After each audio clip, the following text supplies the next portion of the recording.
Good morning. You guys sound absolutely amazing. And man, I'm just sitting over here, just teary, listening to you sing these beautiful hymns. I love these hymns of old, and just, man, what great reminders they are. I'm going to try not to let this thing fall over and kill me in the process. So there we go. We made it. All right. If you have your Bibles, turn with me to Matthew chapter 9. Matthew chapter 9. If we've not had a chance to meet, my name is Jason Rumbo. I'm one of the pastors here at Hope, and we're just delighted that you are with us today. Today is kind of an interesting teaching because it's part 2 of a sermon that we kind of preached last week too. So we're going to walk through a little bit of what we talked about last week, and then we're going to kind of dive into what I believe Jesus wants to, I'll just say it, he wants to confront in us this morning. But before we get there, here's where I want you to go. I want you to think of a time when you were just absolutely disappointed. I think of a time of just when you were like, man, I was expecting this thing, it did not happen, instead this other thing happened. I can think of a couple of examples in my life. One, we lived overseas for a number of years. We lived in a country called Turkey.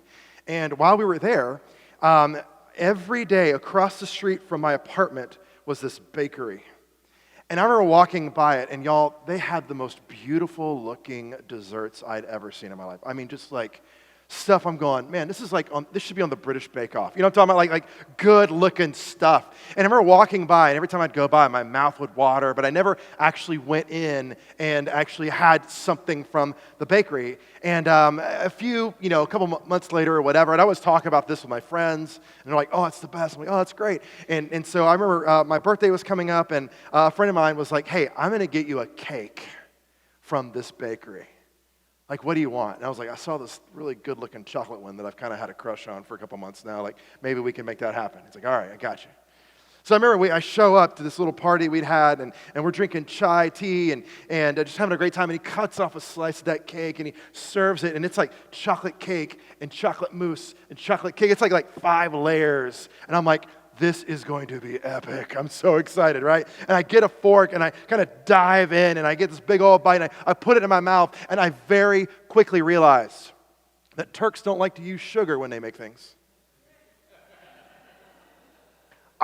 I'm sure you can feel my disappointment, right? I'm looking at this thing going, but it looks so pretty. I don't understand what happened, right? Well, sugar makes a big difference. Right, this past weekend, my wife is out of town, which means my kids are eating chicken nuggets and cereal pretty much all weekend long, right? And I'm sure that they, like, the narrative this morning in my house was, I'm ready for mom to come back. And I'm like, I'm ready for mom to come back, right? Like, we all had this expectation of it's going to be a great weekend, and now we're just kind of like, some of us are a little disappointed about the way things have turned out over this weekend. Now, those seem like silly examples, but think about maybe in the context of relationships. Have you ever found yourself in a situation where, man, you were really expecting this person who knew the most intimate parts of you to keep kind of up their end of the bargain, right? They would always love you, they would always be there for you, and then something changed. And you're like, this is why I have trust issues. Right? Or you're doing so good. I think of just even the disappointment that we have in ourselves sometimes. Right, we're doing so good. We've been able to say no to certain things for so long, and then something happens, and all of a sudden we find ourselves back in the pit that we thought we'd gotten out of. Just kind of that undercurrent of disappointment. You ever been there? Well, this morning we're going to look at a story of what happens when people expect something of Jesus and they discover something very different. But to get there, we got to kind of rewind, like I said, from last week. Last week, we looked at the story in Matthew chapter 9, starting in verse 9, where Matthew's going along, and he finds this guy named Matthew. Jesus is going along, and he finds a guy named Matthew. And Matthew's a tax collector, and Jesus says to him, it's 2 words in the English, but 1 word in the Greek, and what he says to him is this, follow me. The Greek word for that is, and we went over this last week, is Akoloutheo. Akoloutheo. And Akoloutheo simply means merge. It simply means merge. And the picture that this kind of paints for us is like a road like this, right? and you're kind of driving down the road. And what Jesus is saying is this road right here leads to what he classifies or what he calls eternal or fullness of life. Right? It's things like love and joy and satisfaction and peace and flourishing.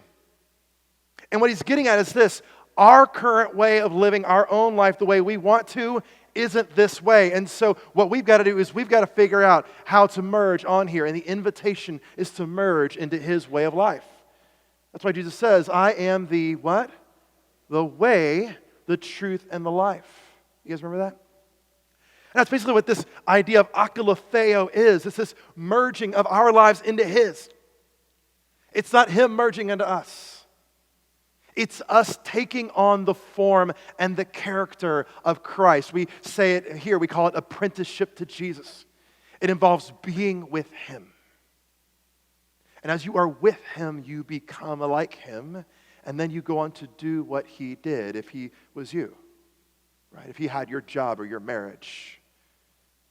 And that's the idea behind Akoloutheo. And there's some people in that story that are not very happy with Jesus. You guys remember? It's the Pharisees. They're like, wait. You can't just do that. Like this guy, Matthew, he's wicked. He's a bad guy. And what does Jesus say to him? He says, hey, I think you guys have gotten this wrong. I didn't come to heal well people. I came to heal sick people. I didn't come to call the righteous. I came to call who? Sinners, right? And that's kind of where we left off last week.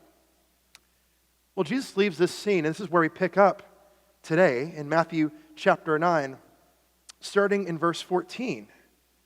Look at how it starts off. It says, then the disciples of John came to him, saying, why do we and the Pharisees fast often, but your disciples do not fast? Let's just push pause there for a second. We have this scene unfolding before us where these guys show up to have a conversation with Jesus. Now, these guys aren't the guys that we would expect to show up, right? Jesus has already talked to the Pharisees, the religious leaders. He's already had a conversation with the scribes, some other religious teachers. These guys belong to who? John. Now, I don't know how much you know about kind of the Bible and the story of Jesus, but let me just kind of give you a little bit of a heads up of who John is. John had a nickname, John the Baptizer. Maybe you've heard of him like that. And John, his apparel was rather eccentric, okay? He would wear like a camel skin, like a leather belt. He ate like locusts and honey, and it was kind of wild. But he had one job. You remember what John's job was? His job was to make the way straight for the Messiah to come. So that's what he did. And he's like telling everybody, hey, like turn from your sin. Like start living the way God has designed you to live because the Messiah is coming. He sees Jesus one day, and what does he do? He points to him and he says, behold, like look, there he is. The Lamb of God that takes away the sin of the world. Like he's there. Like look at him. John was like, I know this guy. I'm all in. Like this guy is the guy that we've been waiting for. But now John's got questions. So what does he do? He sends his disciples to go ask Jesus a question. And the question seems pretty straightforward. Hey, Jesus, why do we and the Pharisees, which is interesting, they lump themselves into that category. Like, why are we doing this practice? Why are we fasting often, yet your disciples don't do it at all? Do you kind of hear a little bit of the disappointment there? They're like, wait, Jesus. Like, we're all in. But you're not doing what we think you should be doing. You're not doing what we really kind of was hoping you would be doing. And now we're kind of confused as to what exactly it is that we're supposed to be doing and why your guys aren't doing what we think they should be doing. Think about it like this. A lot of us have, I'm going to try this. I practiced this to make sure I could get it right. Here we go. Can you guys tell what that is? It's supposed to be a box. A lot of times what we have is we have this idea of who Jesus is. And it's kind of things that we put in this box of who Jesus is. Right? We think, well, okay, Jesus has a certain political leaning, and so we kind of put that in the box. So Jesus votes this way. Or maybe we think, well, Jesus is kind of all loving, and so it doesn't really matter what you do, and we kind of put that in the box. Or maybe in your mind, Jesus is like, hey, like I'm going to give you a certain number of chances, certain number of opportunities, but there's something you can do that's so far that I won't forgive you anymore. Maybe you wouldn't say that out loud, but you're feeling that, and that kind of goes in your box. And we have all of these things that we put in this box, and we carry that box around. And whenever we encounter a crisis, or whenever we feel like our lives are getting bumped, what we do is we reach into that box and we go, hey, what part of Jesus can help me out in this situation? The problem is many times in our lives, the things we actually need aren't found in that box. When we find ourselves wrestling with addiction, we're like, I don't see that part of the box. I don't know where that part of the box is. Or when maybe a friend betrays our trust, we're like, I don't know really where that part of the box is. Or maybe when you get that phone call from the doctor and things didn't go as planned, you're like, I don't really know what to do with that kind of part of the box. That's kind of what John's disciples are facing here. They're looking at Jesus going, hey, you don't fit in the box that we've set up for you. And Jesus gives them an answer, but here's basically, let me sum up how the answer is going to go. It's because Jesus isn't the box and the truth and the life. He is the way, the truth, and the life. See that? Jesus is like, I don't fit in a box because I'm not supposed to be in a box. I am the way. I am the truth. I am the life. Akoloutheo, follow me. Merge your life and mine. Don't put me in a box. As a way of kind of expounding on this, he goes further. He talks about three things: a wedding, a cloak, and wineskin. Let's just kind of look real quick. Jesus asked this question. And Jesus said to them, the wedding guests cannot mourn as long as the bridegroom is with them, can they? The days will come when the bridegroom is taken away from them, and then they will fast. Just push pause there for a second. Think about it like this. When you're at a wedding, there are certain things that you do that's kind of interesting. I was thinking about this week. There are certain things you do at a wedding that you kind of also do at a funeral, right? At a wedding, there's music. At a funeral, there's usually music. A wedding, there's an expression of love. And at a funeral, there's sort of an expression of love through loss. At a wedding, there's crying. At a funeral, there's crying. But what's the biggest difference between a wedding and a funeral? One is a celebration of life and the future and the hope of this beautiful union. And the other is a mourning of loss because of death. And what Jesus is saying is this: do not mix up a wedding and a funeral. See, these disciples were asking a question about fasting, but they weren't really asking a question about fasting. Like, Jesus, help us to know how to put you in this box. Help us understand, what to do with this. And Jesus says, look, you cannot get life from a box. I understand that sometimes the way of Jesus is going to bump up against our political leanings. The way of Jesus may bump up against our social leanings. It may bump up against the way we spend our money, or the way we do community. But the reality is this: it's because Jesus isn't a box. He's a way. Jesus says, look, you don't go to a wedding and mourn because there's life there. There's life. Then he's like, okay, maybe you didn't understand that. Let's go to the next example. Here's the next example. No one sews a piece of unshrunk cloth on an old cloak. Why? Because the patch pulls away from the cloak and a worse tear is made. I don't know about you, I don't sew. I've never tried it, but I don't think I would be very good at it. But this is kind of an argument from common sense, right? You get your clothes, you put them in the wash, you wear them for a while, you get your hole in your jeans or your coat or whatever. So you go, I'll patch it up. But you never really test the patch. You just kind of put it on there. Well, with wear and tear and washing things and whatever the case may be, what ends up happening? At some point, that patch pulls away, but because it's sewn into the coat, what happens? It rips more of the coat with it. See that? Now, what's interesting about these two things is this. Both involve fabric. It's a new thing on an old thing, but they have something in common. Same thing with the The next verse, let's look at that real quick. Neither is new wine put into old wineskins. Otherwise the skins burst and the wine is spilled and the skins are destroyed. But new wine is put into fresh wineskins, and so both are preserved. Think about it like this. Back in the first century, whenever they would kind of fill up these old wineskins, they would take animal skin and sew several pieces together in order to make a whole unit. And they would pour wine in it, and then as the wine would ferment, the gases would cause the skins to expand. It was a process that they had pretty much perfected. The problem is when you put new wine, one that hadn't fermented yet, one that hadn't been tested yet, one that still had to age a little bit, when you put that in old wineskin, the old wineskin had already stretched out. And so when you put this new wine in the old wineskin, it's already stretched out. What happens? It goes everywhere. It's ruined. Now here's what Jesus is getting at. A lot of the first century followers of Jesus, and I would even say a lot of the 21st century followers of Jesus, have an expectation that their Jesus will do something specific, will act a certain way, will be a certain type of person. And usually it revolves around what makes us comfortable, or what we think is right and wrong. But here, let me just kind of show you real quick what Jesus had been doing up until this point. Remember Matthew last week? The tax collector, the traitor, the guy who basically was extorting money from people in the community? Well, that kind of person, according to Jewish law, was not allowed into the temple.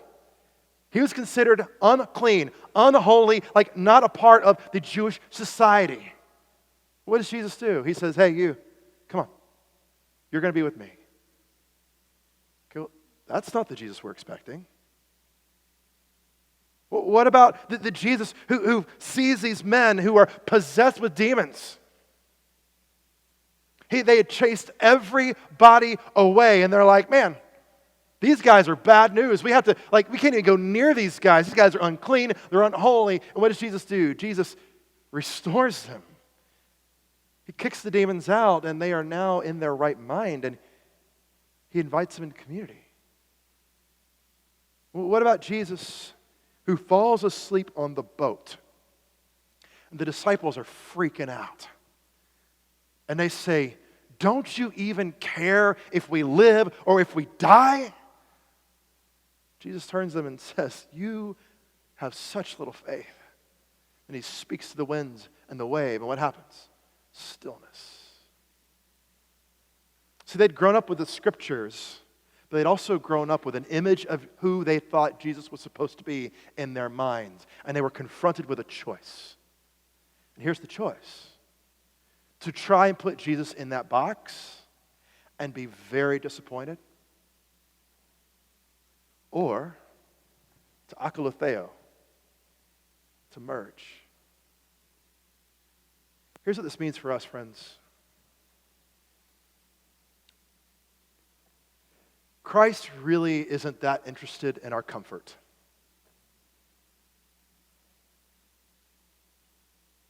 If you thought, man, coming to Jesus is going to mean that my life is going to get better, it depends on how you define better. If you think, hey man, coming to Jesus, it means that all of my problems will go away. Like all these things that I've wrestled with, like I don't have to worry about that anymore. Listen, that's putting Jesus in a box. Jesus says, I'm not a box. I'm a way. And when we finally begin to understand this, then things begin to align as they should as we yield ourselves to Him and not make Him yield Himself to us. Which means sometimes Jesus is going to ask you to do things that make you very uncomfortable. He's going to ask you to be in community with people who are not like you. He's going to ask you to be generous with your money when you're afraid that you don't have enough. He's going to ask you to forgive that person that's hurt you and wounded you, even though you've been waiting for an apology for years and it still hasn't come. He's going to ask you to do things that seem not like the Jesus you put in a box. Why? Because he's not the Jesus of a box. He's the Jesus of the way, the truth, and the life. See, Jesus isn't interested in comfort, but he is interested in truth. I think of this book that was written by a guy named C.S. Lewis. I don't know if anybody ever read the Chronicles of Narnia? Have you seen the movies? We'll go with that, all right? There's this scene where, if you're not familiar with it, there's this kind of this other world called Narnia. And it's this beautiful place. It's kind of been taken over by this wicked witch, right? She's like the snow queen, and she wants it to always be winter and never Christmas. That's the line that always keeps coming out, right? And it's just this place of just sadness. But there's this tale that this saving animal, this lion called Aslan, is coming. Now we read that and we go, Aslan kind of represents Christ, who's coming in, and he's coming in here to defeat this wicked queen once and for all. But they haven't actually seen him yet. They just heard about him.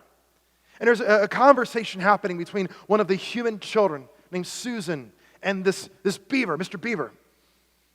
Mr. Beaver says, oh, Aslan is coming. He's on the move. And Susan says, well, what is Aslan? Like, is he a person?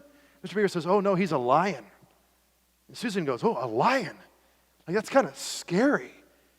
Like, is he safe? And here's the line. Mr. Beaver looks at her and says, no, Aslan is not safe, but he's good.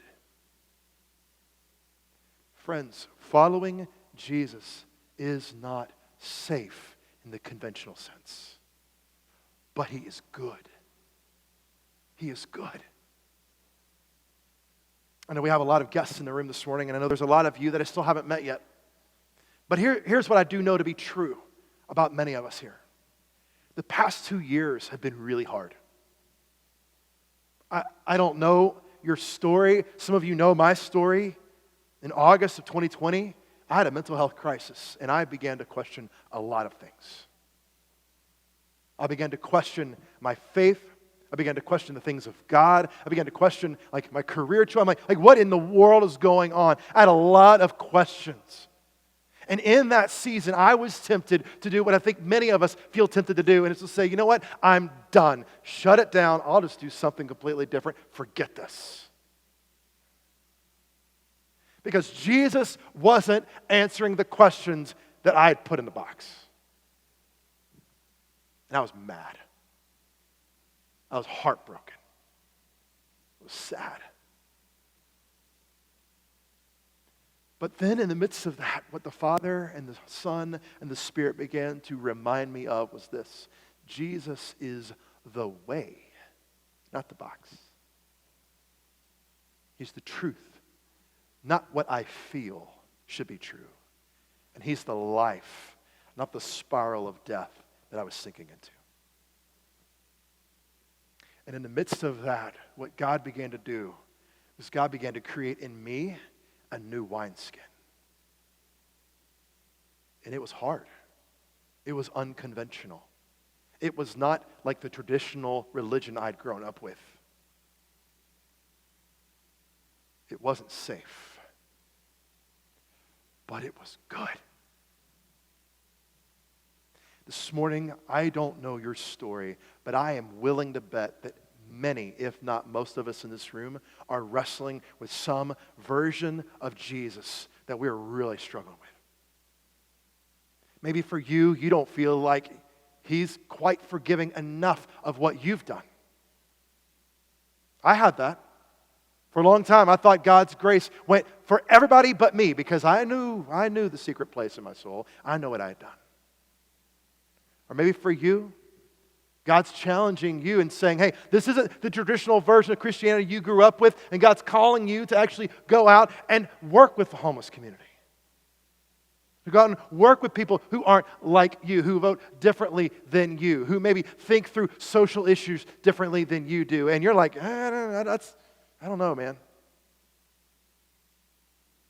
There's only one way that leads to life, and it's not in a box. It's a way.